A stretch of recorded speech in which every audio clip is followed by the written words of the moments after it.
Hello, magandang araw sa atin lahat. Ngayon, mag-troubleshooting tayo. Engine vibration, misfiring. Chichik ko muna. Chichik namin itong compression tester. Kakranking natin to kung hanggang saan ang palo niya. Ito, na-check na namin yung ignition coil. Okay siya. Injector. Okay, wiring. Ngayon, i-start natin. Start! Yan, palo niya. Okay! 240. So okay siya.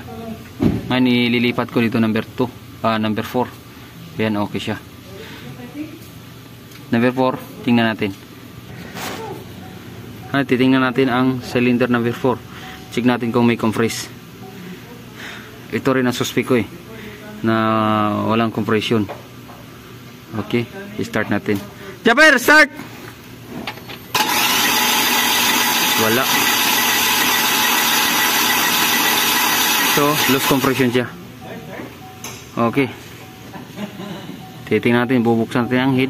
Sinisig natin kung ano nangyari. Okay. Thank you. Now, natanggalan natin yung head.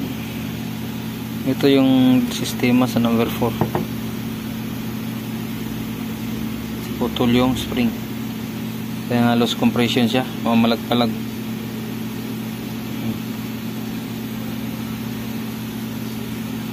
Tinanggal ko yung head kasi wala siyang compression yung tinisting natin kanina. Ngayon kabila, titingnan na rin natin yun kasi medyo mababa ang compression din. Confirm na natin. Okay,